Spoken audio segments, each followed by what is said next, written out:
नमस्कार दोस्तों, आज आप लोगों के लिए मैं रसायन विज्ञान का टॉपिक लेकर आया हूं, जिसमें रसायन विज्ञान का सामान्य परिचय बताया जाएगा। आप लोगों को मैं बताऊंगा रसायन विज्ञान का सामान्य परिचय। अगर ये वीडियो आप लोगों को अच्छा लगता है या इसमें कोई भी प्रकार का सवाल आया, आपके मन में कोई समस्या उठ रही है, तो आप कमेंट करिए, मैं उस समस्या का हल दूंगा आपको, या हमारे व्हाट्सएप नंबर पर किसी भी सवाल का प्रश्न पूछ सकते हैं। चलिए मैं अपना टॉपिक शुरू करता हूँ। सबसे पहले बात करते हैं पदार्थ की। पदार्थ होता क्या है? प्रकृति में जितनी भी चीज़ें पाई जाती हैं, छोटी से छोटी या बड़ी से बड़ी, जो स्थान घेरती हैं, पदार्थ कहलाती हैं। जो चीज़ें या जो वस्तुएं पृथ्वी पर स्थान घेरती हैं, पदार्थ कहलाती हैं। पदार्थ को दो भागों में विभाजित किया गया है, भौतिक पदार्थ और रासायनिक पदार्थ। भौतिक पदार्थ की पहले बात करते हैं। भौतिक पदार्थ को तीन भागों में विभाजित किया गया है, ठोस, द्रव और गैस। ठोस क्या होता है? सभी लोग जानते हैं, जिसका आकार और आयतन निश्चित होता है, ठोस कहलाते हैं। जैसे लकड़ी का कोई टुकड़ा ले लेते हैं हम, पत्थर ले लेते हैं, ईंट ले लेते हैं, ये सभी ठोस होती हैं और इनका आकार और आयतन दोनों निश्चित होते हैं। बात करते हैं द्रव की। वे पदार्थ जिनका आकार निश्चित नहीं होता है लेकिन आयतन निश्चित होता है, अर्थात किसी भी द्रव पदार्थ को किसी दूसरे बर्तन में रखने पर उसी का आकार ले लेते हैं, द्रव कहलाते हैं। अगर परिभाषा की बात करें तो वे पदार्थ जिनका आकार अनिश्चित होता है परंतु आयतन निश्चित होता है, वो द्रव कहलाते हैं। अब बात करते हैं गैस की। द्रव का उदाहरण ले लेते हैं, पानी ले लेते हैं या कोई भी लिक्विड हो, वो द्रव कहलाएगा। बात करते हैं गैस की। गैस में ना तो आयतन निश्चित होता है और ना ही आकार निश्चित होता है। वह पदार्थ जिसका आकार और आयतन दोनों अनिश्चित होते हैं, गैस कहलाते हैं। आ जाते हैं हम रासायनिक। पदार्थ को दो भागों में विभाजित हमने किया था, भौतिक, रासायनिक। भौतिक पदार्थ को तीन भागों में विभाजित किया गया था, ठोस, द्रव और गैस। तीनों के बारे में मैंने आप लोगों को बताया। अब बात करते हैं रासायनिक पदार्थ की। रासायनिक पदार्थ को दो भागों में विभाजित किया गया है। नंबर एक है शुद्ध पदार्थ, नंबर दो है मिश्रण। नंबर एक है शुद्ध पदार्थ, नंबर दो है मिश्रण। पहले हम बात करते हैं मिश्रण की। मिश्रण दो पदार्थों के मेल को या दो पदार्थों को आपस में मिला देने पर जो नया पदार्थ प्राप्त होता है, वो कहलाता है मिश्रण। मिश्रण को दो भागों में विभाजित किया गया है।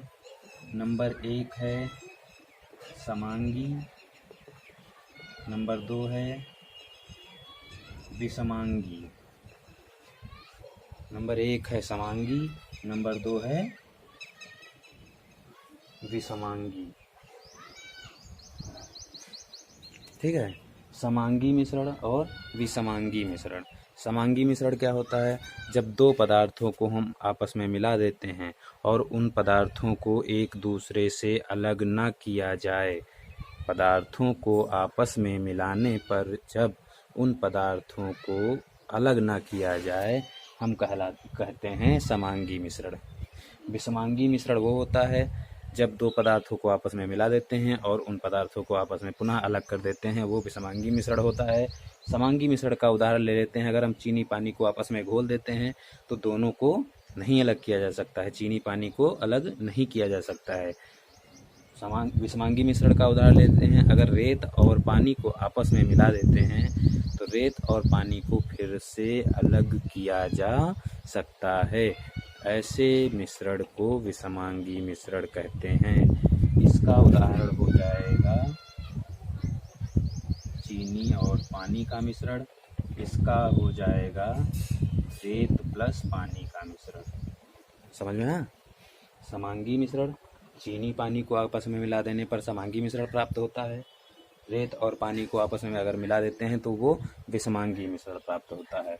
मिश्रण की बात यहाँ पर खत्म हो गई है। अब बात करते हैं हम शुद्ध पदार्थ की। शुद्ध पदार्थ को दो भागों में विभाजित किया जा सकता है, तत्व और यौगिक। तत्व और यौगिक। तत्व क्या होते हैं, यौगिक क्या होते हैं, ये हम आप लोगों को बता रहे हैं। तत्व क्या है? ऐसा शुद्ध पदार्थ जिसको ना काटा जा सके ना तोड़ा जा सके, उसे दो भागों में विभाजित नहीं किया जा सके, तत्व कहलाता है। तत्व को दो भागों में विभाजित किया गया है।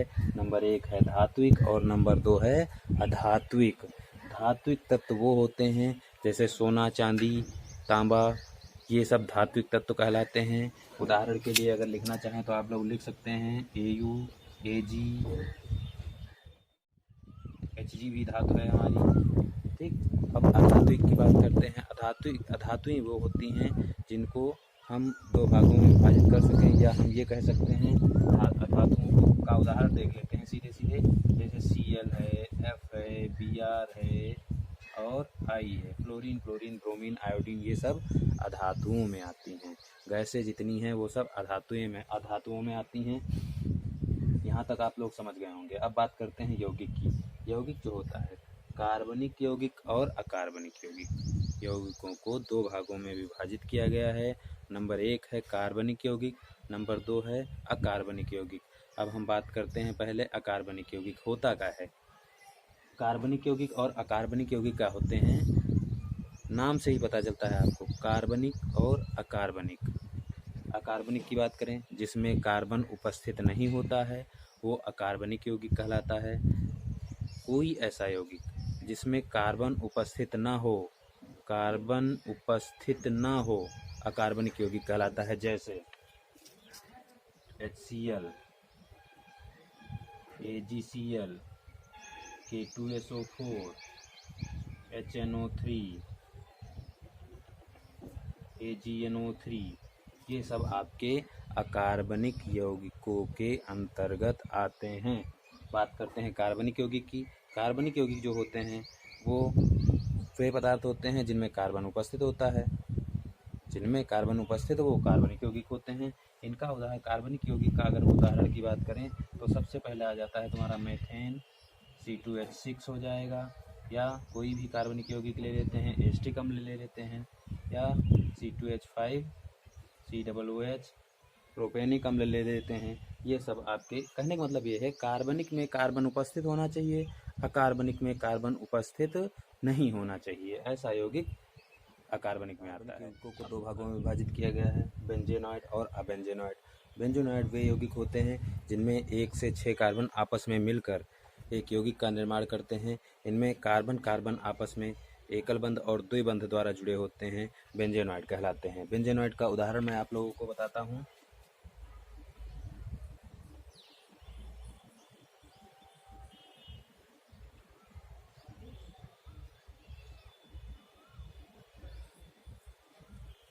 एक, दो, तीन, चार, 5 और 6 कार्बन एकल बंध द्विबंध द्वारा आपस में जब जुड़े हैं, एकांतर क्रम में एकल बंध द्विबंध आपस में जुड़कर यौगिक का निर्माण करते हैं, तो ऐसे यौगिक को बेंजेनॉइड कहते हैं। अब बात करते हैं अबेंजेनॉइड की, जिनमें बेंजीन रिंग का कोई महत्व नहीं होता है, बेंजीन रिंग उपस्थित नहीं होती है। एकल बंध द्विबंध एकांतर क्रम में हो सकते हैं, परंतु बेंजीन 6 कार्बन की श्रृंखला वाली बेंजीन रिंग उपस्थित नहीं होती है। अबेंजेनॉइड का मुख्य उदाहरण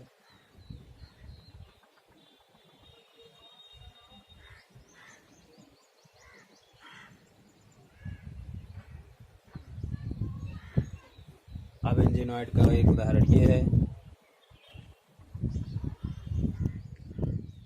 अबेंजेनॉइड का एक उदाहरण ये है। अब आपके मन में सवाल उठ रहा होगा, इन दोनों के नाम क्या हैं। तो ये अबेंजेनॉइड का उदाहरण है और इसका नाम है ट्रोपोन। इसका नाम है ट्रोपोलोन।